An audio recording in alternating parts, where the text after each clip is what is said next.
السلام عليكم. يرجى الاشتراك في القناة وتفعيل الجرس. من فضلكم تتابعوا الفيديو كما للأخير. قالها دراجي وخزناجي، الجزائر تنسحب من تنظيم التظاهرات الرياضية.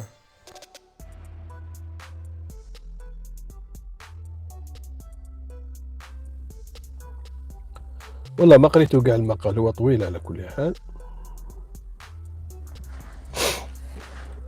قال لك انسحاب الجزائر من سباق المنافسة على تنظيم نهائيات كأس إفريقيا لن يكون بمثابة تراجع عن التزاماتنا مع القارة السمراء بقدر ما يشكل تنازلا ورسالة قوية من الاتحاد الجزائري للاتحاد الإفريقي لكرة القدم الذي لم يقدر جهودنا. هذا يعني معها إذا تحقق هذا الشيء، هذا واش كنا نقول لكم احنا؟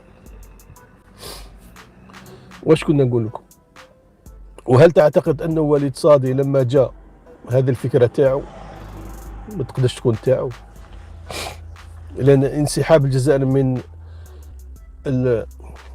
اللهث وراء هذه المنافسات القارية التي تثقل عبء الخزينة، وأنه المردود السياسي تاعها ضعيف ومحدود الآجال، هي أعتقد أخي سفيان بأن قرار السلطات العليا في بلادنا بالانسحاب من تنظيم بطولتي كأس أفريقيا 2025 و2027 أعتبر أنه قرار صائب وفي محله، وكان منتظر في الحقيقة، طالما أن الكاف منذ لحظة وصول المفتشين للتحقق من ملاعبنا والطريقة التي كان يستعملونها في التفتيش وفي المراقبة، تأكدنا حينها بأن هناك أمر ما يطبخ. وبالتالي الجزائر عندما تأكدت بأن الأمور حسمت وبالكولسة وليس بالمواثيق الرياضية وبالأخلاق الرياضية يعني المنطق، اتخذت هذا القرار وأعلنه الرئيس الجديد للاتحاد الجزائري لكرة القدم السيد وليد صادي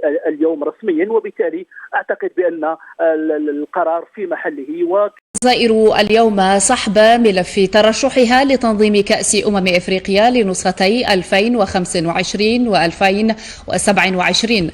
جاء هذا في تصريح حصري لوليد صادي للتلفزيون الجزائري عقب مراسم تسليم واستلام المهام بينه وبين الرئيس المستقيل جهيد سفيزف بمقر الاتحاد الجزائري لكرة القدم.